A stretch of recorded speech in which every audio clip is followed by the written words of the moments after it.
Hello and welcome to your weekly roundup about the world of electric cars from the team at electrifying.com. This week, we're going to be talking about the rather brilliant Kia EV3, Neo's plans for the UK, and how the Yanks are making a comeback. We'll also be answering your questions and dipping into the postbag to find out your views on everything electric. Welcome to the Kilowatt Half Hour. I am Ginny. I'm Tom. And I'm Mike. So, it's nice to be back together again. It's been a long time actually, haven't we, since we've been on the podcast together? Yeah, we missed a week last week, It has been a few weeks, yeah. I missed a month, boys. And I don't know if I'm that, forgettable, but I wasn't here for 4 weeks. Yeah, we remembered that. We just didn't want to bring it up, really. But we missed you, Ginny. I'm sure the audience has missed you. But when you came back, when you were last time, half the messages, and I was trying to work out, sort of filter the messages for content for what we could talk about in the podcast, and they were all just wishing you well, Ginny. So that's a nice thing, isn't it? It didn't help me out trying to get content for the podcast, but obviously, I don't know. We could do a Kilowatt Half Hour update on my health issues. No, yes, half an hour. But people thought you might have taken the time off to paint your. There is always a comment about the paint. People thought you. Yeah. Yes. God. Honestly. What can I say? My dad was going to do it for me, but he got busy. It's still there waiting. One day I'll surprise you. I will. For those of you listening and not watching on YouTube, I generally record the podcast in my office, and I have some paint samples on the wall behind me that have been there since we've been recording the podcast, which started last September. The office is still not painted, but it will be, and one day you'll all get a surprise. There you go. Yeah. Right. I've got big news for both of you. Okay. I have driven a car for the first time in a month. Oh, okay. How was it? And what was it? Had you forgotten what to do? I've forgotten what to do. I had. It did feel a bit weird, actually. It's surprising how actually just 4 weeks away from the road makes you really feel quite cautious. And as I've been driving, so I've been back in the car for just over a week now, and I'm now back sort of pretty much to my old self. But that first day, it was like, oh my goodness, should I have learner plates on? I don't know what to do. But I've been driving a Kia EV9, the single motor air version, and I've decided that out of that range, this is the car that I actually would have. I think it's got 200 brake horsepower from its single motor. And you don't miss that extra motor at all, even when it's fully loaded. So I went down to Cornwall in it. We had, effectively 5 adults, because we had 3 big teenagers who were I think they were bigger than the adults in the car, and the dog, and loads of stuff. It was completely packed to the gills, more than powerful enough. And the claim range on it is 350 miles, and I was getting just over 300, and that was motorway driving, with it fully loaded. Good. So I was really impressed with that. It's £8,000 cheaper than the next kind of step up. And I think it's a really good car, actually. And it was the efficiency, and also how quickly it charges, because it's got 800 volt architecture, which, of course, when you're doing a journey like that, where you want to just get out and stretch your legs and top up quickly, I thought it was great. So that was a really nice first introduction back into driving. I suppose there's sort of 3 days a year when you might regret your choice, though. When it snows, and you're going. Woo! It's got snow mode. It has an off-road snow mode on it. So I don't know. I will report back listen, the weather's so crap here. It could snow tomorrow, and I might be able to report back on that. Yeah. What have you been driving? Come on. What have you been up to? What have you been behind the wheel of? Well, I've driven something which made me very, very excited. Oh, go on. Which was an electrified 2CV. Mike, why are we looking scared? Because I know Tom very well, and I know what presses his buttons, and I know what he's going to say, yeah. Oh, go on. Yeah, so it's an electric 2CV. So there's a company which called the 2CV Shop, which does conversions on 2CVs. I like that. And I have owned 6 2CVs, so that's how much I like them, and I think they're great. And I always thought it would be a great electric conversion, because although the engine in a 2CV is part of its character, I wouldn't say it's a particular asset of it, because it has 29 horsepower as standard. So this company, they put in a motor from a zero electric motorbike, and the same 10 kilowatt hour battery. And 10 kilowatt hour sounds like nothing, but it's enough to take it 60 miles, which is enough for a nice jaunt around in the summer. And it drives just like a TCV, and I haven't driven one for 25 years, and now I keep looking through the classifieds thinking I need another one in my life. Did it make you happy? It did. It's just such a clever thing, with all that body roll when you go around corners and the simplicity of it. It's just, they're wonderful things. Nice. What With was the the roof what open. was the weight difference then between that and the standard one and the original one? Only 20 kilos. Right. 20 kilos. Which is a that's good all. lunch, isn't it? Really, So- it's not much. Yeah, I mean, yeah.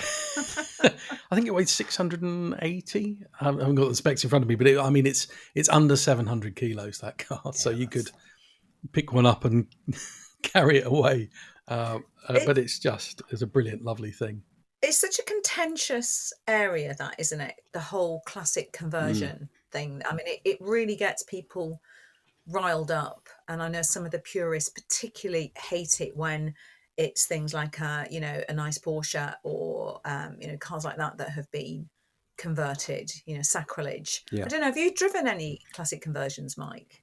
I haven't, but I follow the Electric Classic Car Company. I think that's what they're called, and they have a Ferrari. It's a Testarossa, but it's a Tesla Rossa because I've changed it. It's got a Tesla battery and motor, and they did a really long drive through Europe and did some of these sort of alpine passes and everything. And you always dip into the comments to have a look and see what what people are saying. And some people are getting really upset about it, and you think, there's bigger things in life to be worried about. And B, why are you following this company on social media if you don't like it? It seems a strange way to live your life, doesn't it? Just to get cross with them. Yeah. I just think that's what a lot of people do on social media, though. They just follow people they can get cross with.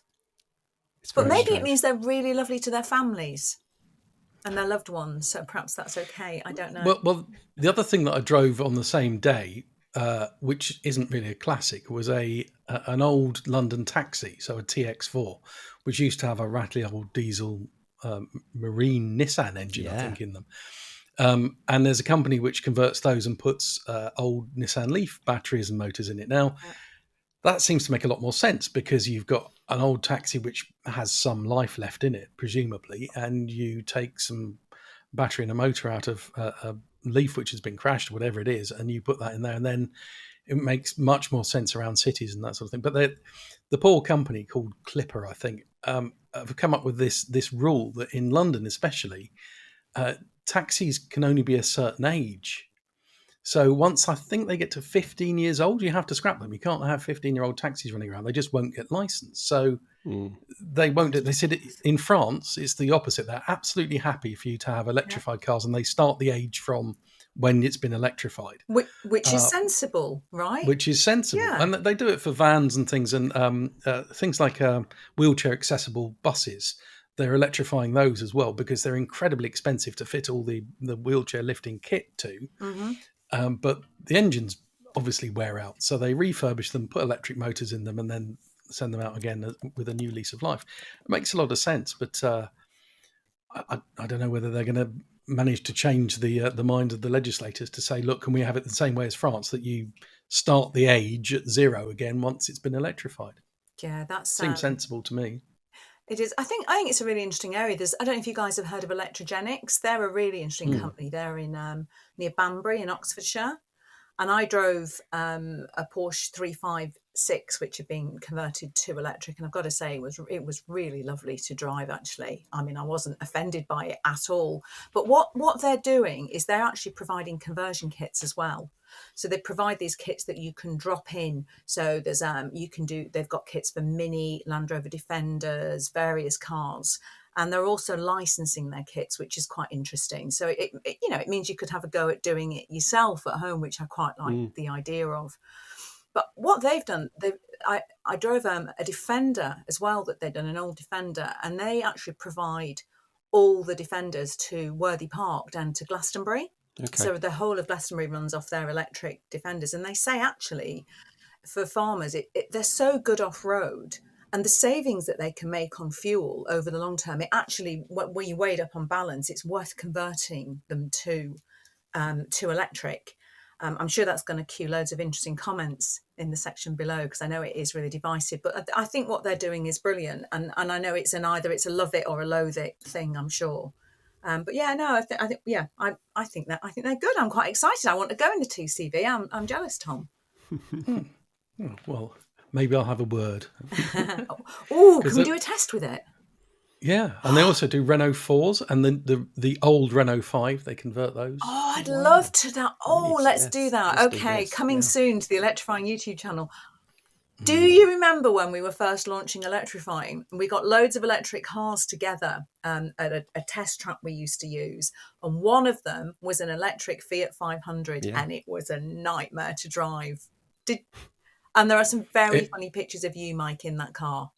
Do you remember that? Yeah, because it retains the Yeah, standard gearbox, doesn't it? It was fairly horrid. Yeah. It's a strange thing. Well, so does the 2CV, but they kind of just say leave it in third. It's fine. Yeah, because you the just torque, start and stop the torque and spread's do so everything big, in isn't third. it? Yeah, you just don't need to. Yeah. Yeah. Brilliant. Should we bring this up to date? Should we talk Anyway. about some new cars? We'd like 15 I minutes have driven in. some new cars as well. Yeah. Oh well. It's been quite nice. People might be interested in that. Well, they are. No, I'm sure. So new cars. Oh, should we talk about? I mean, what do you want to talk about, Mike? Anything caught your eye? No, well, I haven't driven anything much, and I definitely haven't driven anything much because I had another issue with my Ioniq 5, and the 12-volt battery went flat again since the last podcast. Well, it's not since the last podcast. I bought it back overnight. It's this falling between 20% battery that I have on it. I got home, it was absolutely chucking it down. I had a shopping and bits and pieces. So I came into the house. I was on to about 25% battery charge. Then forgot to go out to use it the next couple of days. It must have dropped at least 20% battery charge. And of course, then it just eats its 12-volt battery. So when I came to use it, actually the day before I was about to go on holiday, it was absolutely dead. I had to climb in through the boot and all that kind of stuff, get it charged up again. But there's always that worry of when you leave the car then somewhere else, like I left it in the long-term car park at the airport. Is it going to work when you get back? It's that horrible kind of, if you stop being able to trust a car, it's not good, is it? So, that's 2 strikes now, 3 strikes and you're out. That's my general rule with cars. So if it does it again, that's it. Dear. It's going. So, yeah. So I haven't really, I've only been driving that when it's been charged up and everything like that. But yeah. Yeah, is there not a fix? You think they're doing something over the air? It's not something that's on a forum that will tell you how to fix it. Yeah, for a car that bings and bongs at you all the time, it pesters me for everything. If I forget to lock it, and it's just literally outside, I can see it there outside my house on my driveway. If I don't lock it, it pings me every 30 seconds saying, I'm not locked. And yet when the 12-volt battery is getting critical, it doesn't say a word.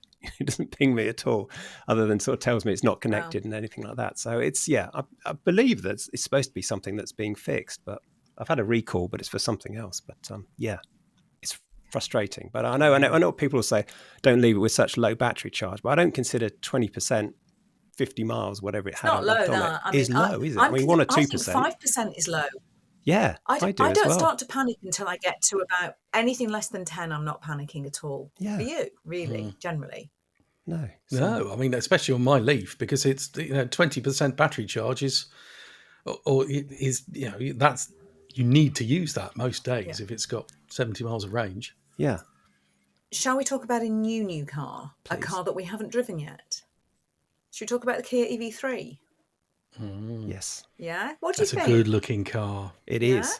Yeah, it is nice a good looking from car. Tom. Mike? Yeah, I think we might all agree on something for once. Yeah, I like it. It's good, especially in that green. It's lovely. I know. Good Lord. I know. It's I don't like the green. Oh, there we go. There's also a terracotta colour. Yeah. Oh, it's got a choice of 9 colours, including I think it's 3 or 4 that have been specially designed for it. But they sent me through all the information about 4 or 5 days before I went out to film the first look video with the car. And I opened it all and it was a load of marketing presentations and stuff. And I looked at it and I thought, oh, that's quite clever. They're not letting me actually see the car. They're just sending me the info. And it was only after I'd looked at it a couple of times that I realised, no, it really is the car because it looks so close to the concept. Yeah, it does. Mm. And actually, it took me a while for the penny to drop, but it does look great. And I think it is one of those very rare cars that you think, yeah, it's actually a bit nicer than the concept. I think it looks fantastic. And I think you're right. It is one of those very rare cars that we agree on. I'm going to put my stake in the ground here and say firmly that I reckon this is going to become the car to beat in its class. Yeah. And it's a really competitive class. So it's up against cars like EX30, the ID3, I guess the Jeep Avenger, the Cupra Born. I mean, there's a lot of competition. And I was doing some like boring sort of stat analysis as you do when you're looking at new cars. And I realised that cars in this class make up a third of all the cars sold in Europe. Yeah, it's huge. That's how It's much we absolutely love massive, isn't it? small SUVs. I was taken aback actually that it was as big as that. So Yeah. I think it will become I think it will become the class leader. I mean, obviously we've got to drive it yet, but I think given how well the EV9 drives, it's good starting price, £33,000, and for that's the 58.3 kilowatt hour battery that gets 254 miles. You've got a bigger battery that will give you around 373 miles. There's been a bit of talk about things like the charging speed. So obviously in the EV9, it's got the 800 volt architecture, so it charges really quickly. I think it's up to 210, and this only charges up to 120. But they did this kind of weird thing that when we had the sort of the presentation about the car, and they said on a journey from Paris to Frankfurt, if you want to do that drive, Always doing it. it will get there, I want to say 30 minutes quicker than the competition, but it might have been 40 minutes faster than the competition, I've just checked. And you will have 10% left in the battery.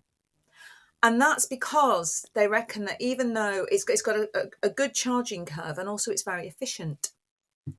So that was their way of talking around the slower charging speeds. I don't know. Didn't the Nero do something like that though? When Kia upgraded the Nero, they dropped the charging speed, didn't they? But actually, it weirdly charged quicker. Do you remember that, Tom? Sort of at the back of my mind. Yeah, they said they had a flatter charging curve. There was no peak, so it would carry on for longer than the competition. And that's what they're going to say. That's what they're saying with this. So whilst it doesn't have that super fast charging and that 800 volt architecture, they're saying that the charging curve will be more consistent. So, yeah, I think I mean, a lovely interior, and you'll be happy to hear it has buttons and a rear wiper. Perfect. What more do you need in life than that? Yeah, you were talking about the Cupra Born as one of the competition there, and I've driven a Cupra Born, which again I liked very, very much. Oh, go on, tell. It's the VZ, which is the new fast one, which has 320 horsepower, That's which is ridiculous. sort of what you got from a Porsche 911 10 years ago. And it's rear-wheel drive, so there's no four-wheel drive. So everything else in that sort of class with that sort of power is four-wheel drive. And this is just rear-wheel drive, so the steering feels really nice. And it's quick. It's just hilarious. I loved it, especially because it came in a nice colour of green. You drove another Cupra as well, didn't you? Yeah, I drove the Tavascan, which I kind of had high hopes for because I do like Cupras, but I think it looked a bit fussy, which is, that's a matter of taste. But it's a shame. I just thought that the driving dynamics weren't quite there, and the technology on it, the battery technology and those sorts of things isn't as advanced as like the new Skoda Enyaq, for example. So I just thought, why would you have this over something else unless you really like the way it looks? And it does look kind of, a bit bling, a bit like a Lamborghini or something. The Skoda Enyaq is such a problem for VW Group, isn't it? Because the problem is they've made one car in a group that is so much better than anything the other brands seem to be able to produce. Do you think they're going to make the next Skoda Enyaq a bit rubbish just to kind of put the rest of them on a level playing field? I think it works like that. I don't think they'll be allowed to, will they? No, well, I think they made best use of the bits they had, because everyone in the brand had the same amount of stuff available, didn't? And but I think they made the better job of it. And I think we've said this before. If you compare an ID4 interior to an Enyaq interior, you were blindfolded to the badges, and you were told to pick which was the Skoda and which was the Volkswagen. I think 9 out of 10 people would say that the ID4 interior was a Skoda because it had that slightly, I wouldn't say cheap feel, but it had that more kind of utilitarian feel to it, whereas the Skoda had the kind of double stitched this, that and the other, and they were the same money. It was incredible the job they'd done with it. I know, it's still the car that I miss the most of all the cars I've driven. There you go. Because it just was, efficient and comfortable and spacious and reliable, and it worked all the time, and it felt like a nice place to be. It was just everything you want from a really good family electric car. I thought it was great. Anyway, I've got a picture of it on my wall. God, that. But you've got, I don't know, exotic cars, and I've got a picture of a Skoda Enyaq. Right, what else are we going to chat about? Who wants to throw something else into the mixing pot of electrifying chit-chat?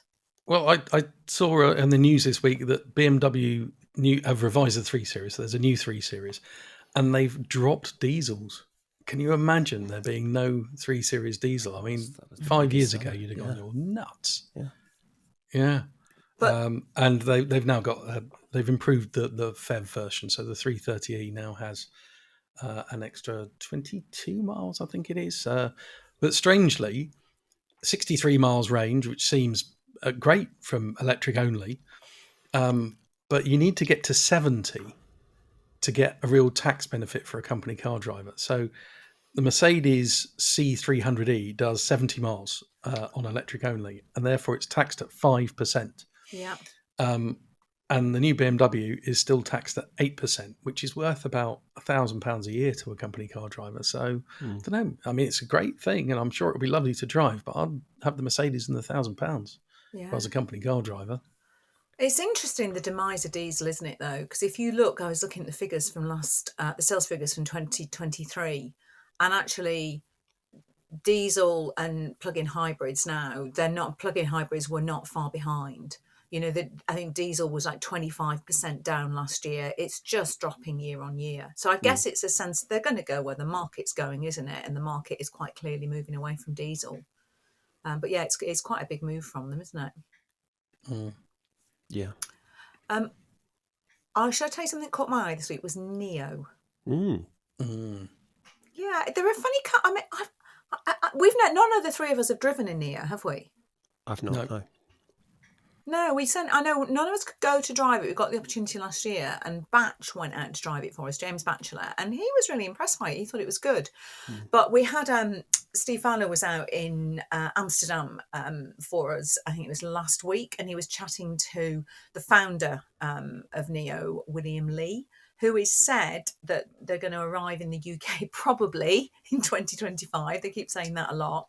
But that there's going to be 3 brands potentially coming. So there'll be Neo, there'll be a brand called Onvo, which is a bit more like the sort of run-of-the-mill, sort of maybe, I don't know, like a VW type rival. And then there's a brand that they've codenamed Firefly, which is more of a budget brand.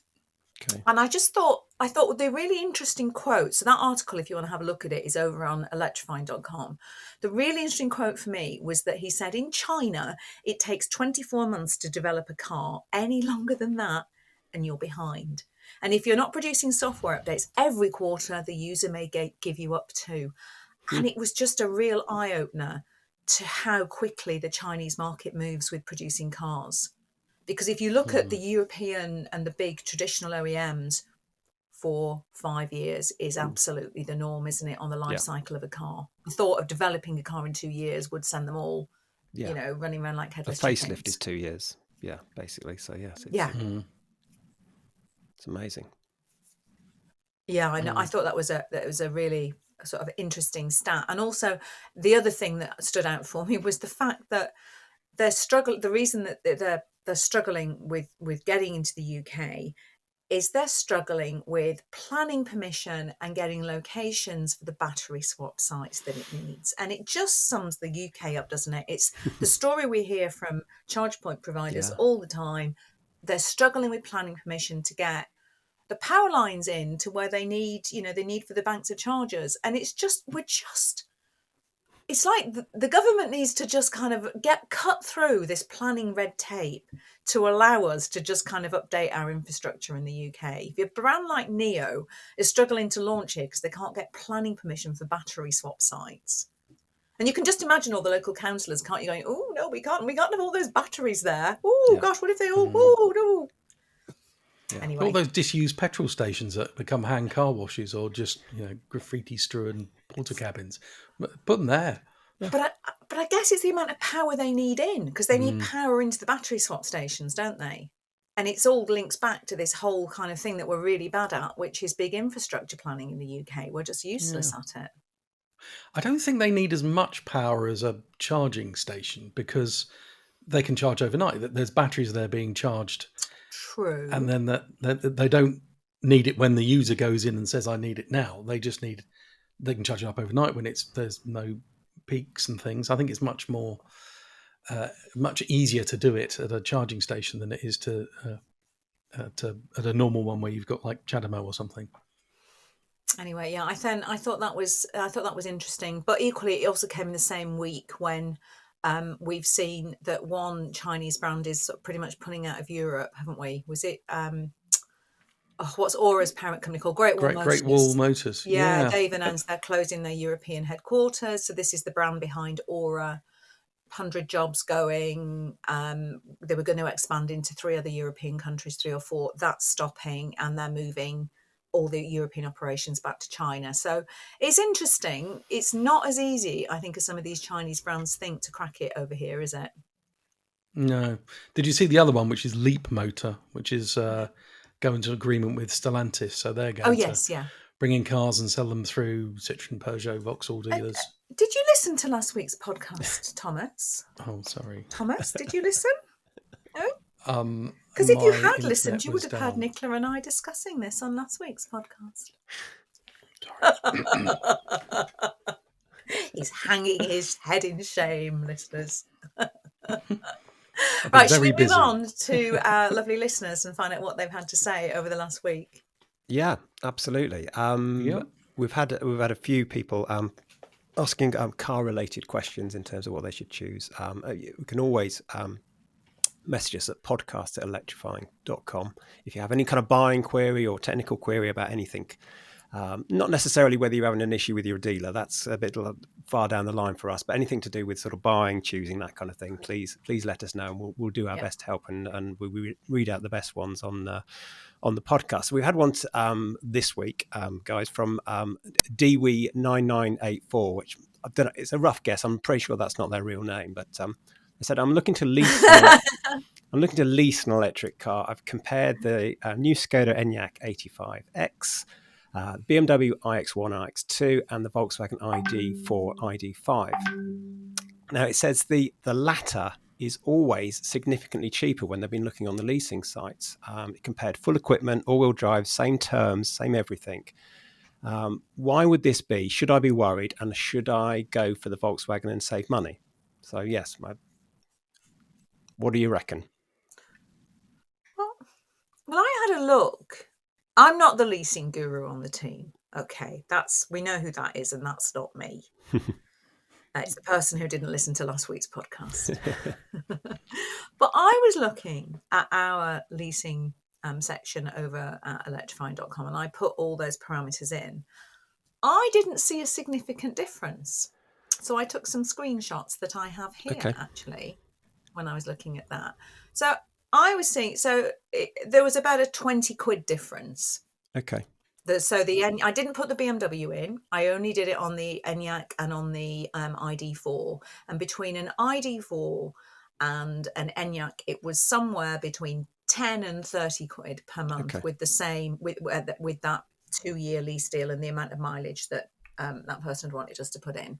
So I didn't see a really big difference. But I don't know. It's probably worth pointing out that those leasing deals are like a fruit machine, aren't they? You look one day, and then the next day those deals have gone, because leasing companies do deals with manufacturers, and if there's oversupply at the end of a month, the leasing companies will buy those cars up.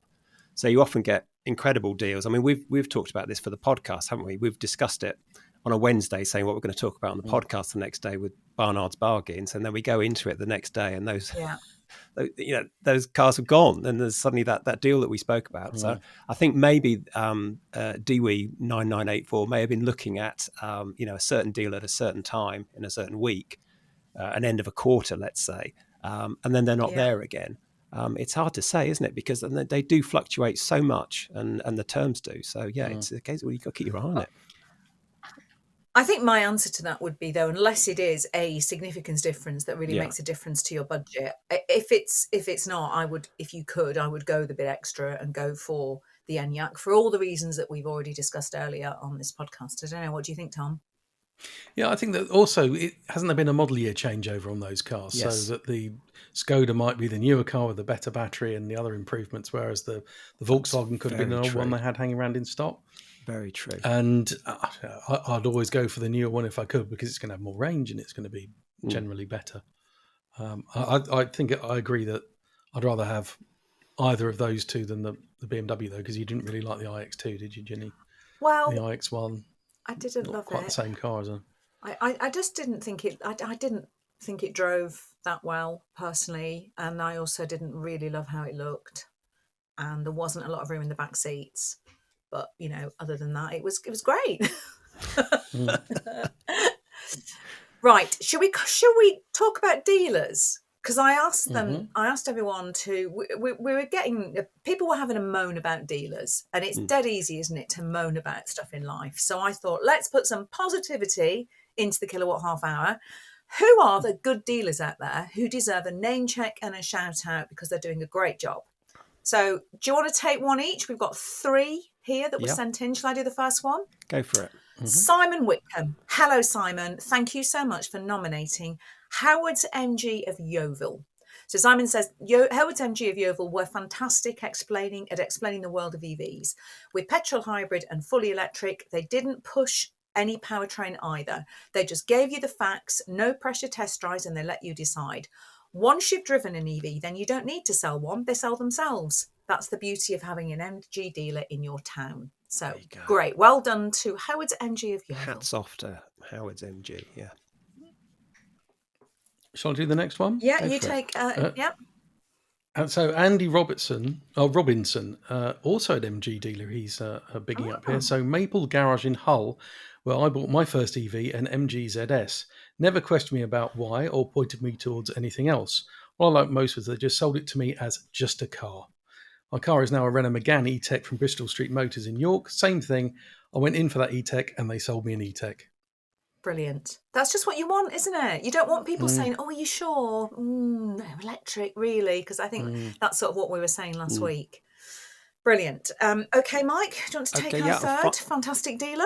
Finally, Frankie Limes. Oh, this is very apt, isn't it? It said, when looking to buy my Ioniq 5, I sent out specific questions to all the Hyundai dealers in Kent.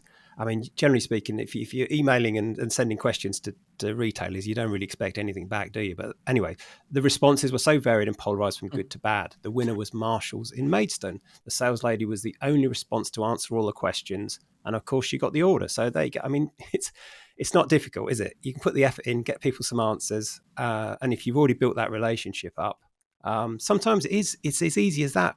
If you're working in car dealers, you're often pushing against an open door because people will be walking in, unless it's raining and they're trying to get out of the weather.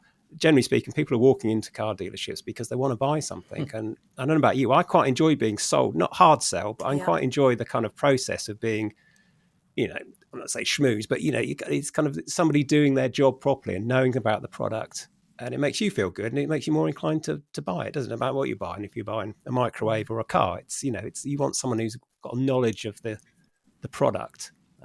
It doesn't seem particularly complicated thing to do, but those 3 examples show that there are some brilliant retailers out there who are embracing electric and are able to help. So it's good. Brilliant. This is good. And if you want to nominate any more dealerships for a shout out on the podcast, or if you want to contact us about anything, you can let us know in the comments below, or you can email us at podcast@electrifying.com. So we had a couple of points in about Ford. So we were basically chatting, Nick and I, about what's going on with Ford. Are they even going to be around? Could we see the demise of Ford? They don't really seem to care much about electric, that's for sure. And we had a couple of people who actually were agreeing with us, really, weren't we? Yeah. Let me take Alan. So Alan Gravy, what brilliant name. I hope that's The real. Explorer numbers look good, but it's the same money as an Enyaq 85 edition, and it appears to be quite a bit smaller. I get the feeling that Ford is giving up in Europe on cars at least. They're down to Puma, Cougar, Mach-E and the Explorer that is yet to appear. The V8 Mustang is still on the website, but they are very rare. I don't know. I'm not convinced. I think the problem with Ford is that they make, I don't know, 20% profit on each Transit they sell, Yeah. and nothing on a Fiesta. So if I was the man in charge of Ford, I'd probably go, well, sod that. I'll just do Transits. Yeah, well, that may be their plan. And then Built 151 said, been a Ford fan for over 30 years, but just recently they've been making decisions that don't suit me. And that's not good, is it? You've got to make decisions that suit your customer base. Naming an SUV Mustang and probably calling another Capri. I agree. That's just not, it broke my heart. And the Puma, I just don't think the Puma should have been what it became. Yeah. Anybody who remembers the original Puma, in particular the racing Puma, that upset me a lot. The current Focus ST may be my last Ford. Wow. Hoping Hyundai can make a smaller hatch like the Ioniq 5N. Yeah. Interesting. Indeed.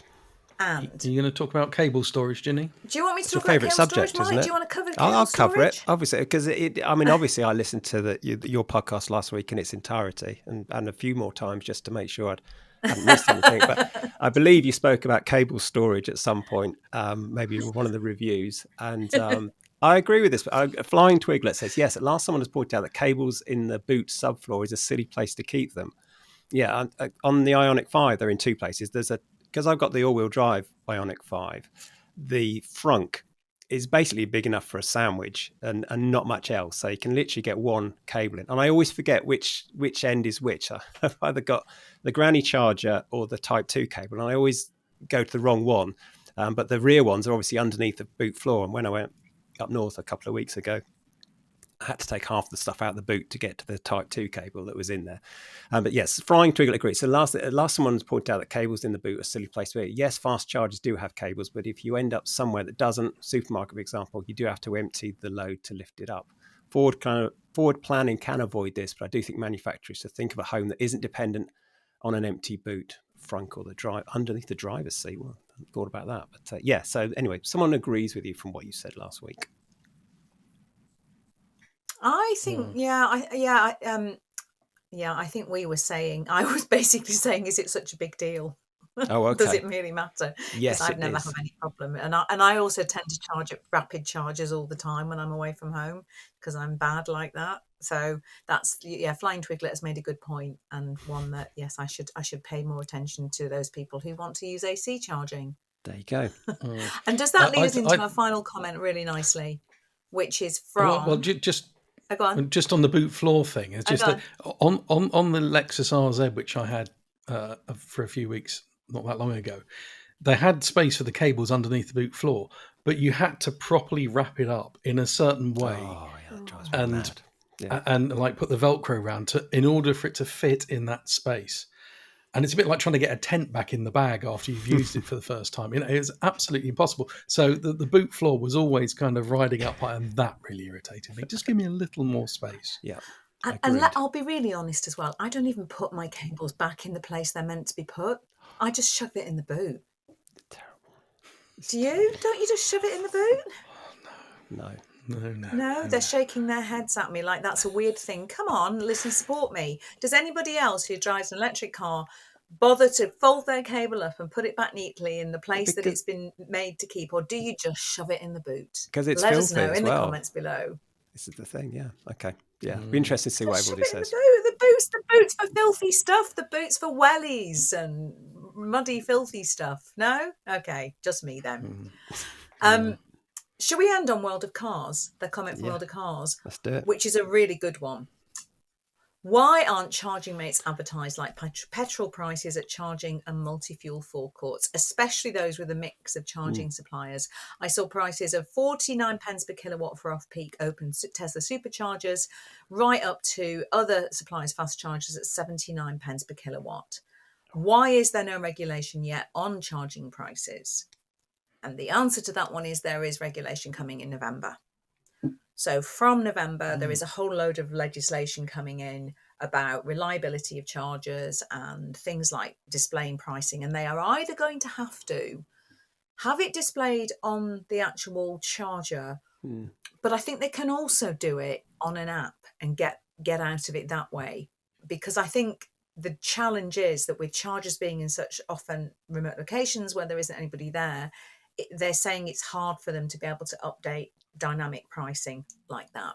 I personally would really like to see it on the charger, but I do understand that it might not be as easy as just kind of having it there. I don't know. What do you think? I'm Would you sure I've like to seen see it. that kind of thing on the charger I'm sure I've itself? seen it on like totems in some places. I Some know do. it happens in France where it displays it like you see petrol prices as you go past. I'm sure I've seen that in at least one charging station I've used. Yeah. And it makes huge sense. And you think about it, if they have dynamic pricing, so it's cheaper at night, then Yes. they just go boom, and it changes. Or they'd be pretty miffed if you went up while you were driving in. But it just makes such great sense because you might be driving past and think, well, look, it's now 40p a kilowatt hour. I'll top up like you would a petrol tank if you saw it at like 99p a litre. I just think we're so far away from that kind of, thing Joined up thinking. which just would be really helpful for drivers because, it's just not. I mean, we're not even at a point where on the motorway, when it tells you the services are coming up and it will tell you there's a Burger King and an M&S and whatever, and then there's a truck stop and there's petrol and there's diesel. Doesn't even could tell you there, couldn't it? Yeah. Could tell. It doesn't even tell you that there's EV chargers. You just kind of There hope used to there are. be. There used to be, because I remember the sign, and it was a car that looked like it was from the 1950s with a plug coming out of it. Yeah. And they put one on South Mims, and I noticed it and thought, well, that's interesting. But they've stopped doing it. They're in very odd places, but they are not. And I think if we are to do our electrifying manifesto, I think that would be one of the things in my manifesto that I would want to have clear signage on all the major A roads and motorways about what at the junction ahead can you charge an electric car. I think that would be just a complete no-brainer. People don't want to faff about in an app. You shouldn't be doing it when you're driving anyway. Yes, I know that some apps will now sync to your CarPlay or your Android Auto. It's still a faff.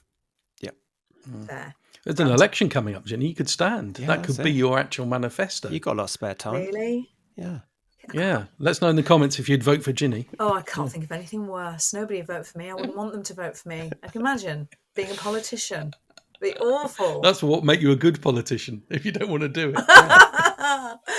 Okay, on that note, so what are we off to in the next week or so? What are you up to? Anything exciting to tempt our listeners with in the week ahead? Death silence. We'll think of something for next week and we'll leave it on that note. Don't worry. It will be more exciting than nothing, that's for sure. I'm off to see a secret car next week. So I might be able to tell you a bit about that next week on next week's podcast. But I think, shall we sign off? We've crashed the half an hour beautifully. Yeah. It's now well over a kilowatt half hour. If we take out all the mentions of the Skoda Enyaq, we might be down to under half an hour again. So I don't know. Probably. Do let us know your comments, your thoughts. Email them podcast@electrifying.com or let us know in the comments below. Thank you for joining us and we will be back next time.